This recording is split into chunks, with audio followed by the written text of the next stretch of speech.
The Buffalo Sabres continue to be consistently inconsistent. We take a deep dive into what exactly is going on with this team. All this and more on this edition of the Buffalonian podcast. All right, let's go.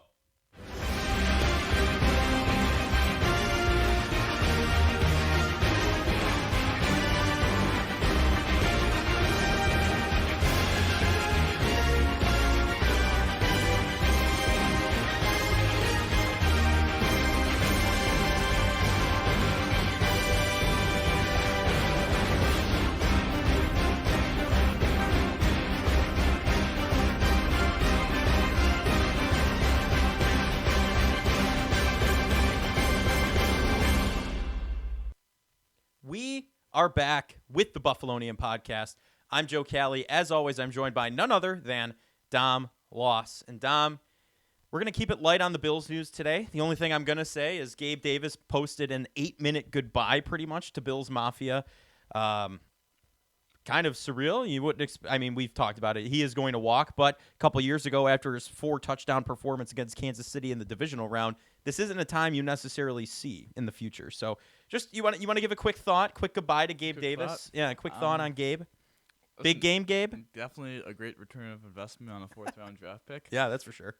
I think it's just a situation where I think the team would want him back. I think he would want to be back, but just anyone that says the cap is a myth, like eventually it comes up to you with these decisions, and it seems to me that they had a decision to either pay Dawson Knox or pay Gabe Davis, and they decided to pay Dawson Knox. And yeah, I saw that this morning. It was the money that is going to Dawson Knox is the thing that's prohibiting the Bills from bringing Gabe Davis back. So unfortunate at the end of the day, but you got to move on at some point. And he didn't have the best season last year, so it's a time where a lot of people expected it. We expect him to walk simply because the money, like we said. So yeah, I think he has underrated value in the blocking and leadership. Maybe not so much the receiving of the position of wide receiver, which is weird to say, but right.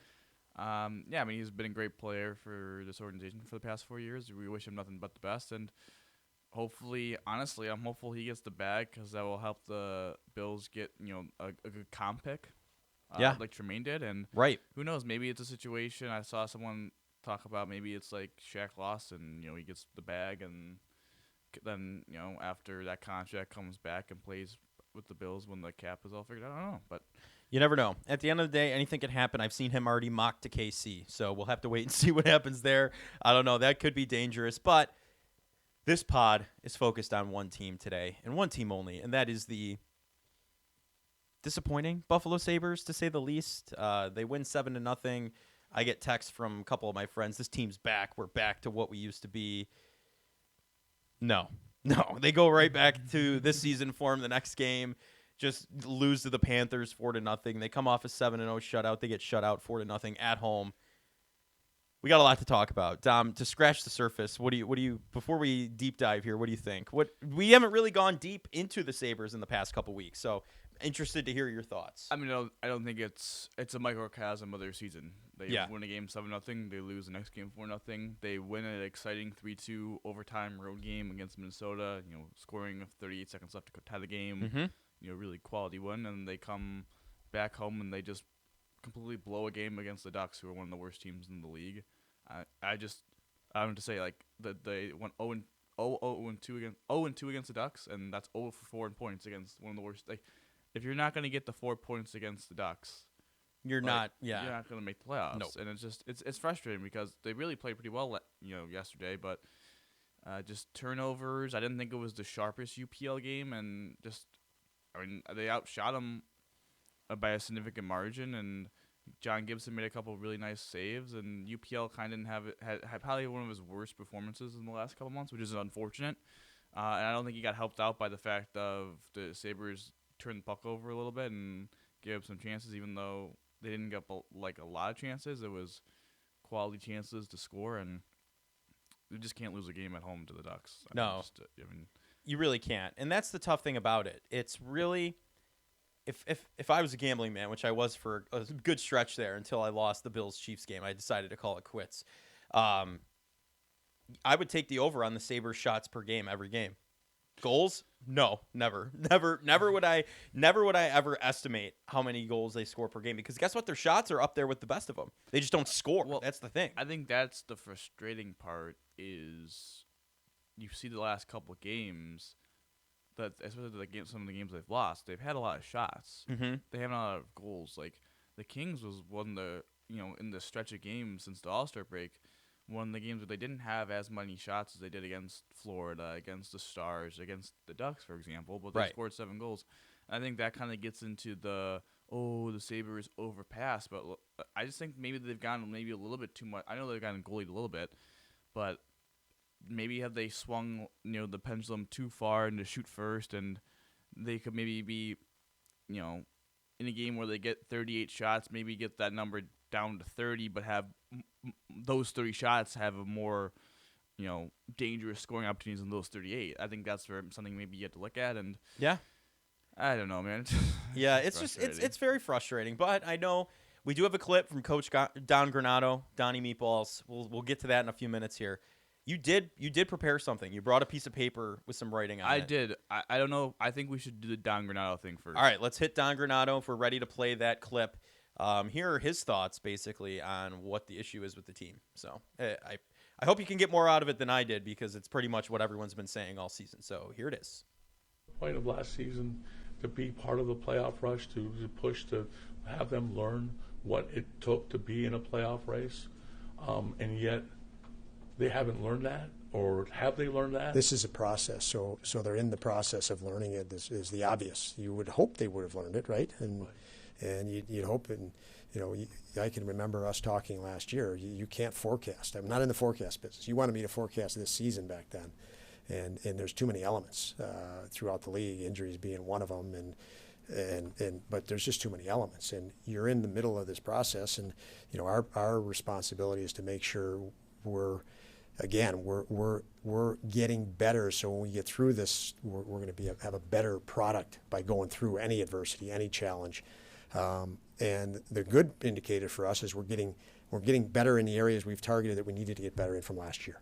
Now, the scoring, the scoring, obviously, John. I mean, why not? Well, I mean, John, we can state the obvious, and that's another obvious. It's all about winning at the end of the day. But there's areas that were targeted that we needed to progress in. We've gotten a lot better in those areas, and obviously the numbers show. What's not there is what we know this team, and we've come to know this team as being very good at, scoring. Right? It's all going to come back at some point, and the foundation's going to be stronger. Does the mindset need to change, though? I mean, given what you just said to John, I know the team is different, but today felt a little bit like a game last year, and a lot of times last year you guys did outscore your mistakes, but that has not been a consistent theme this year. So if it's not a consistent theme, does the mindset or the approach need to change if that's not something that can be done, I guess, as easy as it once was? The psyche might need to change. I don't think the mindset or the approach needs to change. The psyche. That's feeling a little bit better, a little bit better about your scoring touch. And obviously that goes with scoring. You know that goal scorers and, hitters in baseball, and it's a feel thing. And the guys that I mentioned that had chances tonight, and we know they can do better. And again, it's so it's more of a psyche thing. I don't think it's a mindset or a different approach. Thanks. Yep. All right, Sabres head coach Don Granato, courtesy of Channel 7 WKBW here in Buffalo. Matt Beauvais' Twitter, also, if you're interested, it's where I found that clip.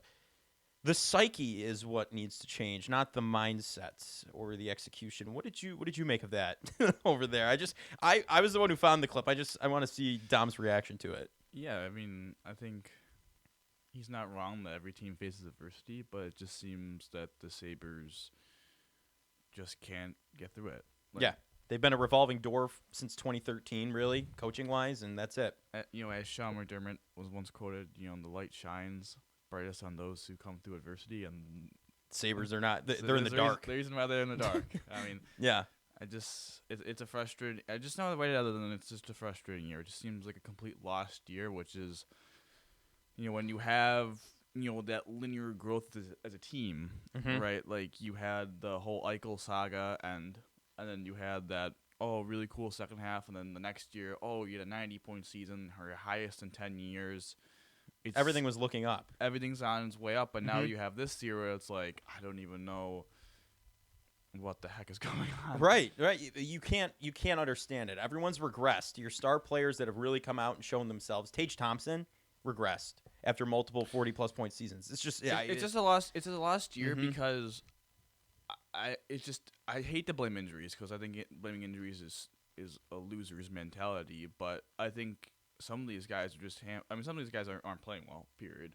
Like Yeah. point blank. But like I just feel like Tage is a weird case where it just seems like he had to have like broken his hand or his wrist on that. When we were there, we watched it Yes. happen. I just don't think he's been able to like every time like his stick handling has just been really off. Mhm. Like It's like they club him up, tape him up, and he's restricted. that's what I'm almost. Yeah. saying. Like it is a frustrating year that is just going to be more frustrating, I should say, because I did prepare something for us today. Yes, this is the white loose leaf paper ripped out of a 3-ring binder or whatever, little notebook. Thank you though. Yeah, let's see what we got. So, as many of you listeners may have not known or not, maybe you want to pause it and come back, but on October 11th, well, October 10th, we recorded it, but on October 11th, we aired it, an episode talking about the Sabres and asking unanswerable questions that we don't have the answers to. Right, like a preseason Like preload. a preseason Yeah. kind of like, this is how the season's going to go. Now, I said we were going to talk about this in April, but it's February. They're not going to play meaningful games in March, Yeah, so we yeah. got to jump the gun on this. we're in a false start, 5-yard Mhm. penalty. I think It's that still was- first down. I think that was the same week that the Bills either beat the Giants. I think beat the Giants. So Ish around it was there. a weird I would time, weird time for us. But say. Yeah. to start off this moment, I have a quote, an inspirational quote. Okay. Quote: "Can't wait for the season to start." End quote. Joseph Michael Cali, 10-10-23. Oh my God. I I can't. Well, could you blame me in that moment No, for saying I that? No, don't. no, you couldn't It blame was me for that. inspirational. It was. It was. Wow. It was like the Disney movie. Come on, guys. We got the second half. Come on. It was getting the season going. Come on. guys, it's on us. Coach is right. Yeah, that meme. Yeah, we got to find that clip somewhere. That's funny. Unfortunately, both of us predicted playoffs, 98 points. So right now, they're 24, 27, and 4. I think that's close to little 76, something like that. So we're 20 points off our. We both made a big emphasis on the Sabres needing to start off strong. Start off fast. But right now, They did not. They didn't started listen to pretty us. much at 500. So The worst takes we've had, reading back into this, listening to the pod over again, was we were massive UPL haters, and we were massive Patrick Kane haters. And Patrick Kane proved us wrong, so is UPL. Now, Patrick Kane is whatever, because I can assure you that the Sabres probably tried everything they could to sign him. So, we may have been against the idea of Patrick Kane. I pretty confidently could say the Sabres were not. So, yeah. but here we go. Okay. So the questions to answer that we didn't know at the time, that we could kind of know now. So I broke it down into forwards, defense, and then goaltending. And then we didn't talk about special teams. I could just say right now, the power play is Atrocious. a main reason why they aren't going to make the playoffs. And Yeah. the penalty kill is kind of whatever, which is kind of better than last year. So They've improved on one half of special teams, but massive downgrade on the other. But Yep. here you go. Question number 1. Does the top line continue to cook? No. absolutely not. No, that is the farthest thing from the truth. Good Lord. And like you said, it might be due to injury, but again, I when think Kyle Okposo's is on the top line, they're not cooking. I'm telling you that much. So I'm talking about Skinner, Thompson, Tuck. Yeah. Skinner is just his typical streaky self this year. Thompson's at like a 50-point pace. Again, I think hand injury, and Tuck I think is dealing with something. I don't know. He just doesn't seem right to me either. So No. I don't know how to explain that. But does JJ Peterka? Question number 2. Excuse me. Does JJ Peterka take the leap after the World Championships? That answer was yes. Yeah, absolutely. He's been amazing. He's been one of the most fantastic players on the ice for the Sabres, and a guy you can count on day in and day out, truthfully. And, him and Middlestat, to me, are the two big ones there. But that question is absolutely yes. Absolutely. You can make the case that Peterka has been their second best forward. He has 37 points, 19 goals in 55 games. I didn't realize Alex Tuch has 37 points in 48 games, so he's not playing as bad as I thought he was. No, he's just not. It doesn't seem like he's impacting He's the not. game. Yeah, Not right. Two-way, not Yeah, playing two-way. he's not really showing himself in the game. That's the difference from what you've seen in years past. But yeah, John Jason, a little golf clap for you. That was Honestly, little- some of these are more positive than I thought, at least with the forward wise, which is kind of funny. Okay, all right. What's the next one? Question number 3. Does Mitz build on the second half surge from last year? Yeah, Yes. I mean, again, continues. 44 points in 55 games, leading the team in points and assists at the moment. Yeah, I think that's a resounding yes. So Yeah, Okay. middle stat mode has been activated, and the switch can't turn off now. So that is a yes. what to make of Peyton Krebs at the end of the year? Well, I can make the thing right now. He has 10 points in 53 games. No bueno. Is that ain't- an answer? Yeah, that ain't great, Bob. No, no, that ain't it. no. So I thought he played pretty well yesterday with Benson and Peterka in a more offensive role, which again is what we were begging for I don't know, months now. But we'll see how he ends. But it hasn't been good. But maybe playing with more skillful players with Quinn out and all that. Have to wait and see gives on him an that one. opportunity. That question still has a mini question mark at the end of it. Then Yeah. What do they get from Benson? Pretty solid. I mean, 16 points, 44 games. I think he's been hampered by the fact of he's shooting like 8.7%. I think he's under expected goals by like 4, which is tied with Cousins. So like Yeah. he's having a very good 18-year-old season. yeah, first season in the NHL. He has kind of proven himself little by little out there. I think you can only go up from here, whereas the team has gone down to their others. So it'll be interesting to see how he fares in the later seasons as he grows in the NHL. Next question. Question number is 1, 2, 3, 4. You didn't number him on the paper. You got to No, count. I just did like a dash. So this is my bad. That was a mental error. Gotcha. 6. Does Jordan Greenway bounce back? Yes. I mean, we're seeing him really come on. I think he's been solid defensively all year. 19 points in 43 games. I think he has 6 goals in his last 11 games. And I think he also got one robbed by Cousins against Minnesota. So, honestly, he's played again. I don't think people would have a problem with Jordan Greenway if he was playing bottom 6 minutes. Now, Right. I know he's technically 7th in ice time. So, but like if he was like where Gergensons was in the lineup as your 4th liner, yes, 3 mil is a little expensive, but very good penalty killer. Been good defensively all year. Good physical player. And good physical player, and kind of giving you 19 points in 43 games is about 37 points. Like that's a solid season for It a is. bottom 6 forward. And honestly, last season, I know everyone was kind of sleeping on him a little bit coming into this season, but he's really, that question answers yes. He's improved upon last season for sure. Last question for the forward group. Question number 7. Okay. The biggest question that we allude to: did they do enough at forward with Jack Quinn out? No. No. That is a resounding no. I think that's the no heard around the world right there. Yeah. Absolutely not. That is the one thing anyone listening on any podcast that talks about the Sabres, any show, anything that talks about the Sabres, that is a resounding no. 100%. Yep. Just no, they didn't. It's as simple as that. The running joke between Dom and I, Jack Quinn goes down in the offseason. We didn't have enough time to get anything. Olofsson, Victor Olofsson, when we were doing Didn't have enough time to fix it. When we were doing this episode, Victor Olofsson was the top 6 forward. He was on the Cousins Peterka line. You know what Victor Olofsson does now? He can't even play over Eric Robinson. So Right. I mean, that's just ridiculous. Of course not. Even if the Patrick Keane thing, whatever. But for them, and they ran it back forward wise. Their depth forwards of Gergensons and Oposa, who have been both pretty whatever. I think Gergensons has 4 goals and 0. You and I had the same amount of assists as Zemgus Gergensons. Wow. What a stat.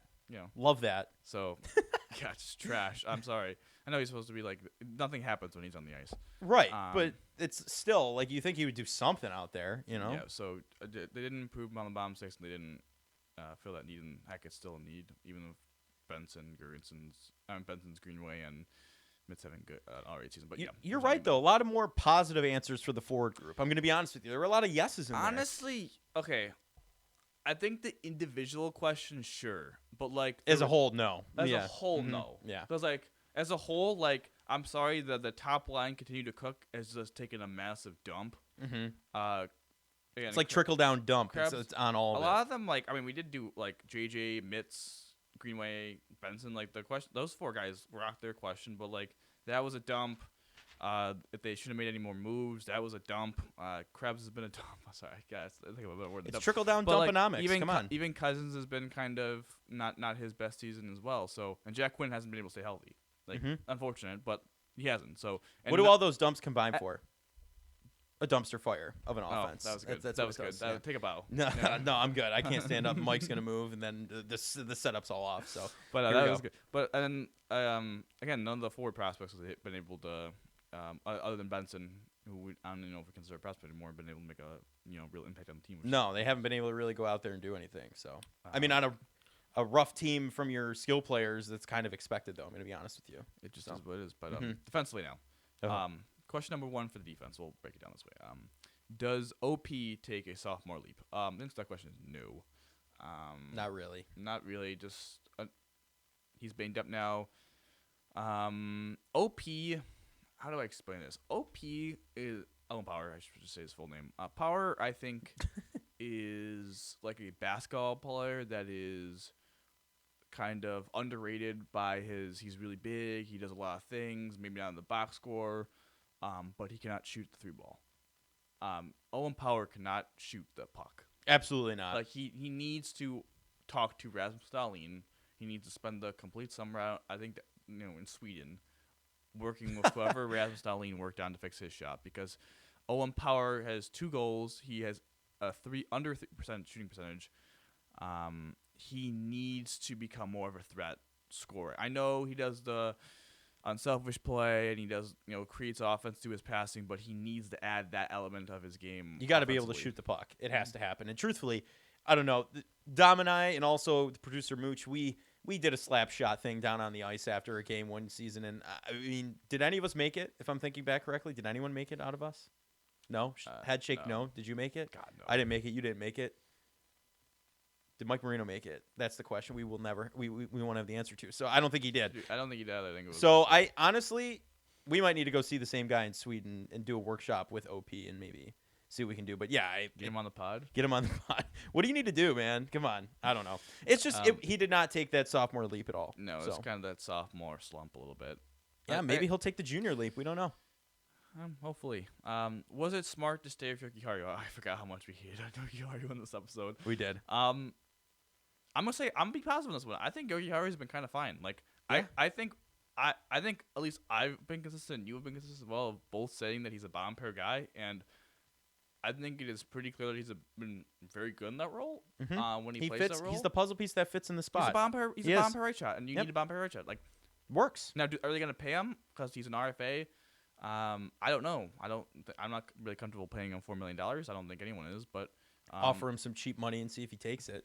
Or they just make him go to arbitration. But yeah, I shouldn't say I've been impressed with Yoki-Haru, but he's not tanking expectations. He's playing. He's been fine. solid. He's been really solid. Mm-hmm. I forgot in this episode we loved Connor Clifton and Eric Johnson. Jeez, before we knew. Yeah. And little did we know Jacob Bryson would be 6-0 in games played on the ice. Isn't that real? He's not 6-0 anymore though. No, not technically. 6-1 now. Is that what he is? Something like that. I don't remember. Yeah, it's 6. Still a travesty of a stat. That's all I'm saying. It's gross. So our next question: was it a mistake to not add a top 4 D-man? Yes. The question is a resounding yes. I'm gonna combine 2 of them because it goes hand in hand with another one. The biggest question we had going in for the defense was, does Matthias Samuelsson stay healthy? How about no? I think that one's a very simple question. If you just look at the stats, survey says you're going to get the maximum number of points. That's what survey is telling you. He's played 41 games and he's done. So he's literally played 50% of the year, right on the nose. And you just can't have it. Like, I just don't know what to say. Like, this is a guy that they've been counting on to be one of their top 4 D-men, and he just has shown time and time again that he cannot play more than like 55 games a year. And for a team that doesn't have the greatest quality of defenseman, just not good enough. I mean, we want Yoki-Haru to be a bottom pair defenseman, but when Samuelsson gets injured, like, that makes Yoki-Haru have to come up. And now that Overpowered's injured as well, now it makes Yoki-Haru the 2. It's like, Jesus, like, this is went downhill fast. Yeah. So. No, it crashed and burned.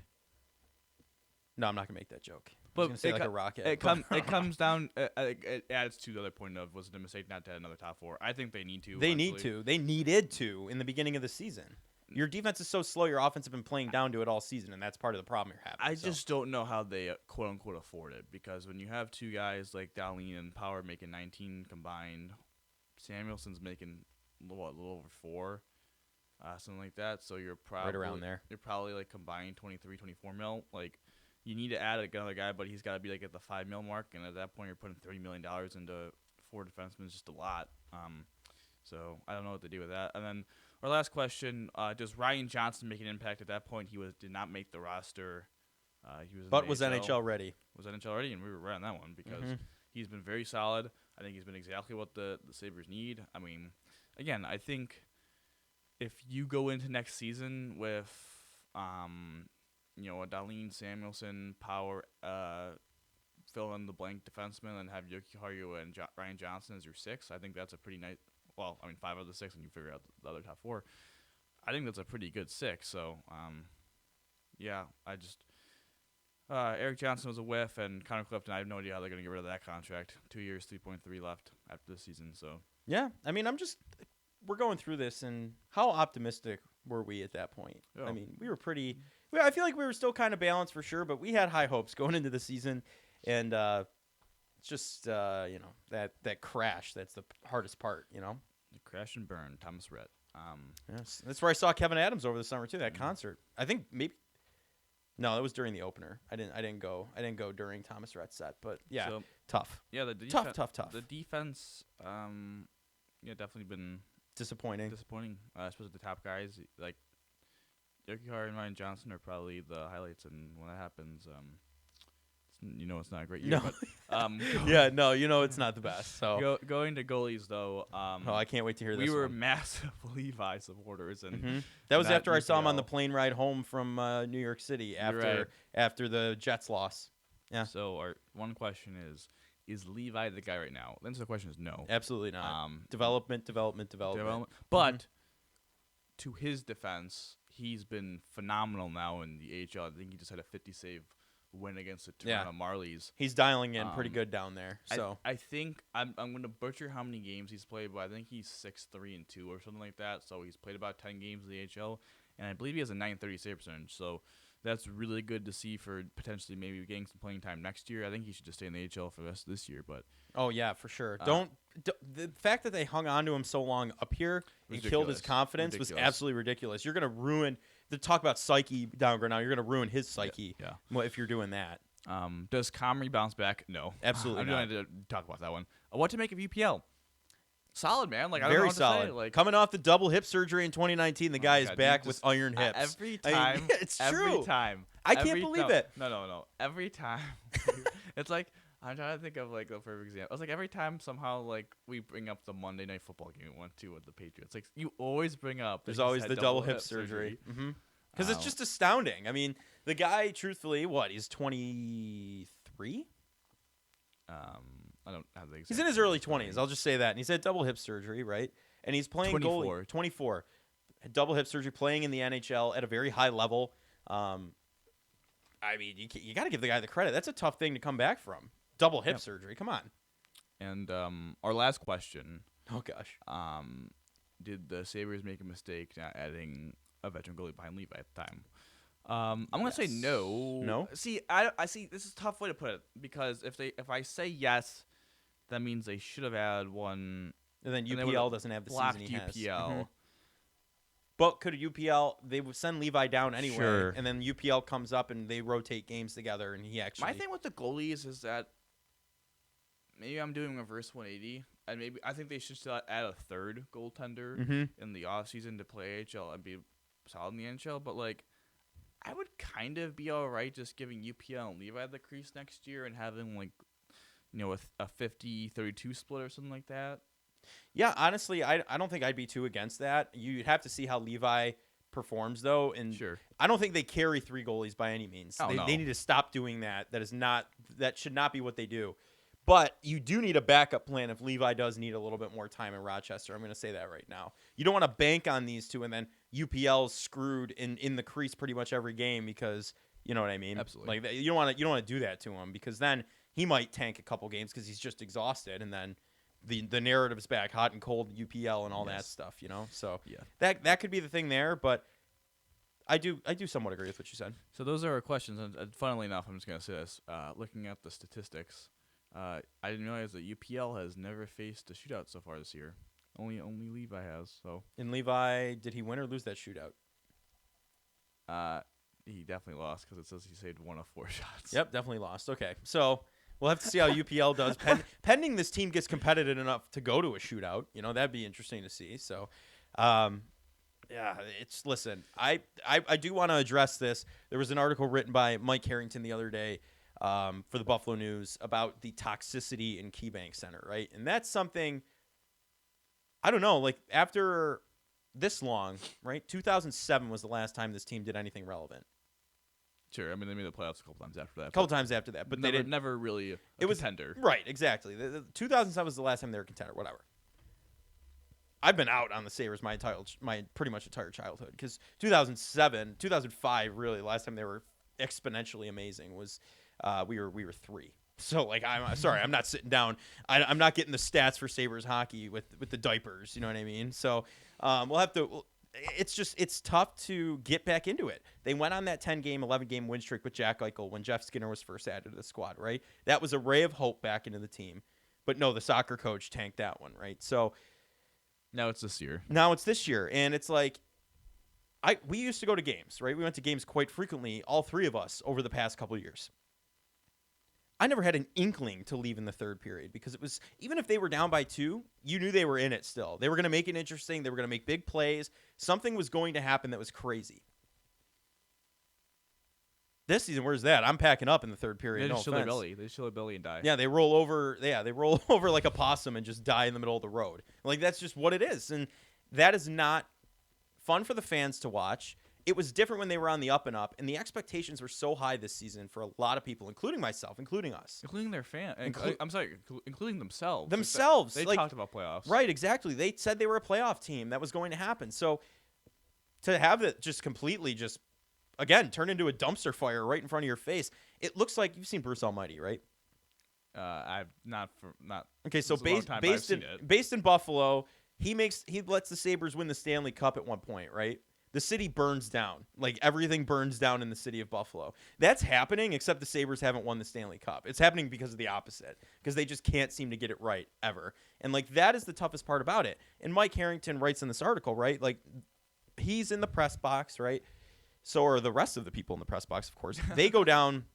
So the rest of the media, they go down before the game really ends. They're in the elevator to hit the locker room to get the interviews, right? So they don't see this, but the Sabres stop saluting the fans, right? So you're thinking to yourself, okay, what's going on here? Apparently, in here, the Fire Donnie chants are what's really getting under the player's skin. And I'm kind of thinking to myself, I'm like, okay, let's think for a second here. All right, I know I'm not a professional hockey player by any means, not a professional athlete by any means.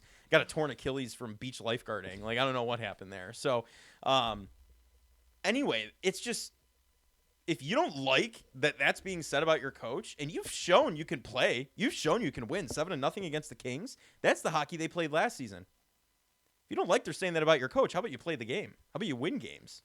You know what I mean? Play high event hockey. Do the game plan. That's kind of my take on that. What do you think? That might just be the couch coordinator in me. Sure. But it's just like, play the game, and that won't happen to your coach. Sorry. Like, that's just what it is at the end of the day.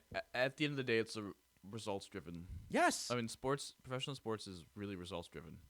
And when you haven't made the playoffs in over a decade, when you have this expectation of playoffs, and you're falling completely short, and listen, it's one thing to fall short and be 24, 27, and 4. It's 1 point out. One thing to fall short, 1 point out. But it's another thing to just be completely awful at home. Mm-hmm. You know, it might be different if they were 27, 20, their record, and they were just good at home, but they just sucked on the road. But, like, when people spend money to come see you play, and, too many times this season it's just been a trash game, like, that's a sour taste. And again, you could understand their frustration with the Fire Donnie chant, because I think they really love Donnie, and they don't want to see that. That's their guy at the end of the day. That's their guy, but at the same time, like, it's results driven. This is what, His third full year, right? Third full year, like, Yeah, at this point, if it's not going the right way, they're gonna figure something else out. and it's frustrating because I think he's a good guy, and I don't think he's an awful coach. No. But the fact that he hasn't been the Sabres just have been unable, we're 55 games into the year, we're almost 2/3 into the way through the year. They've been unable to stop the bleeding per se. They've been unable to stop these slow starts at home. They've been unable to, when they're down one in the third period, they've been unable to generate any offense where it's, they were down 4-3 yesterday. It was a very competitive first two periods, and then the third period happened, and they didn't just really rolled over. generate anything. They had a couple of chances late. Yeah. But it was like, this is how you're going to die? Like, You're trying to put a Band-Aid on a stab wound, per se. That's what you are. I just think changes, the vibes are off, and I think changes need to be made, and do they take the buyout for Granato? That's the question at this point before his extension goes in. I've been pro-firing Donnie. I think potentially he could be saved. I just think they need to grow up. They need to grow up in this organization, and these assistants that are just, not getting the job done. You have Buffalo Sabres in your resume. Like, I just think those guys need to figure out how to put a professional coaching staff together with people that maybe have head coaching experience. And I think, I don't know what's going on with ownership, but they have a hard cap. Do they have an internal cap, I should say? But they got to figure that out too, because it's kind of just ridiculous. Like, the Sabres are never the team that will take on a crappy contract to get a second-round pick like Arizona has been. And yeah, I know you don't want to pay them the money. That's money for out of the owner's checkbook. But just here, Pagula, pawn the yacht. Just pay off Donnie's contract. That's all you got to do. Come on, just sell the yacht. The Sabres just need to be. They're just not a very good run organization. And, no. I still have some faith in Kevin Adams, but it's dwindling. I like Donnie, but I think might need a little change. Whether bare minimum, the assistants should be just gone. They need a complete. If they're going to keep Granato, they need to completely clean house around him. Yeah, and that's the thing fresh. too. New voices, and we've said too. Adams, I think, gets an off season. Right, he gets the off season to see if he does the same thing as he did last off season. I'm sorry, you're done. But if you actually go out and add some key pieces that this team need, I can see that. But Donnie. It's the same thing with McDermott, though, in a way, right? They weren't getting the job done. They were 6-6. They hadn't gone past the divisional round in 3 years. It's just kind of like that's what happens. The heads get called for at a certain point because it's result driven, like you said. Sure, no, you're absolutely right on that perspective. I just think it's a little. I've never been pro the Granato McDermott comparison because McDermott's made the playoffs and right. I was stretching for that. No, but you're right by being results driven because what I think was more frustrating is that in the NFL, I know they added 7 teams out of the playoffs, so it's 14, but less than half the league makes the playoffs in a single elimination. It's significantly harder to make the playoffs year in, year out. It's significantly harder to, go deep because it's single elimination. You could lose to anyone. You could beat anyone at the same time. In the NHL, I'm sorry, but half the teams 16 out of 32 make it. Yeah, they make it. You can accidentally make the playoffs. That's how crazy 16 it out of is. 32 make it, and it's a best of 7. We just saw the greatest regular season team in the Boston Bruins lose in 7 games to the Panthers. So who made it in 1 point ahead of the Sabres last season? It's unbelievable that they just haven't been able to. Sorry, excuse me, I just hit my mic. But their inability to figure out how to make the playoffs, is just heartbreaking. And it's unfortunate, but knowing all of us, we'll flock right back next October. Your quote of, sorry for rustling paper, but can't wait for the season to start. It will be 10-10-24. I mean, it's just that's what it is. It's gonna happen again. But that's what fandom is about, and I wouldn't want it any other way. But I'll stick with it, just maybe not through the third period of every game. But I need to see some real changes after the season. Yeah, about their approach to roster building and their coaching staff.